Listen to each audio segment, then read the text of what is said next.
বাংলাদেশ সহ বিশ্ব মুসলিমের প্রতি পবিত্র ঈদুল আজহার শুভেচ্ছা। দল মত ধর্ম বর্ণ নির্বিশেষে দেশবাসীকে পবিত্র ঈদের শুভেচ্ছা জানাই। ঈদ মোবারক।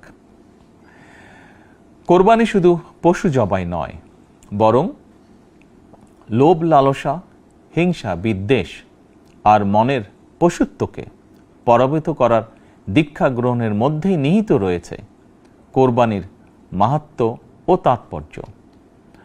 আল্লাহর শ্রেষ্ঠত্ব ঘোষণা করে নিজেকে আল্লাহর কাছে সমর্পণের এই উৎসব আমাদেরকে ত্যাগের মহিমায় উদ্ভাসিত করবে, সত্য সুন্দরের দিকে ধাবিত করবে।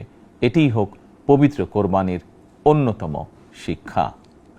প্রিয় দেশবাসী, যাদেরকে আল্লাহ এবছর কোরবানি করার সামর্থ্য দিয়েছেন, তাদের প্রতি আমার বিনীত আবেদন, এবছর যাদের পশু কোরবানি দেওয়ার সামর্থ্য হয়নি, তাদের সঙ্গে কোরবানির পশুর মাংস ভাগাভাগি করে নিন।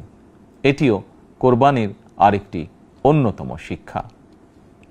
প্রিয় দেশবাসী, আপনাদের প্রতি আমার বিনীত আহ্বান, কোরবানির চামড়া যথাযথ প্রক্রিয়ায় সংরক্ষণ করুন।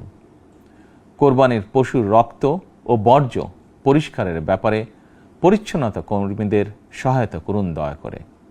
যথাসম্ভব নিজেরাও পরিচ্ছন্নতা অভিযানে অংশ নিন সম্ভব হলে, যাতে কোরবানির দিনই সংশ্লিষ্ট স্থানগুলো পরিষ্কার পরিচ্ছন্ন করে ফেলা যায়।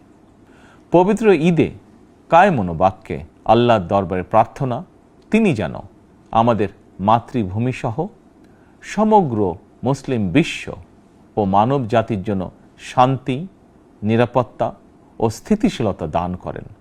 একই সঙ্গে আমি বিশ্ব জুড়ে শান্তি, সম্প্রীতি এবং নিরাপত্তার জন্য মহান আল্লাহ রাব্বুল আলামিনের দরবারে প্রার্থনা করছি। প্রিয় দেশবাসী, আবারও আপনাদেরকে ঈদুল আজহার শুভেচ্ছা জানাই। ঈদ মুবারক।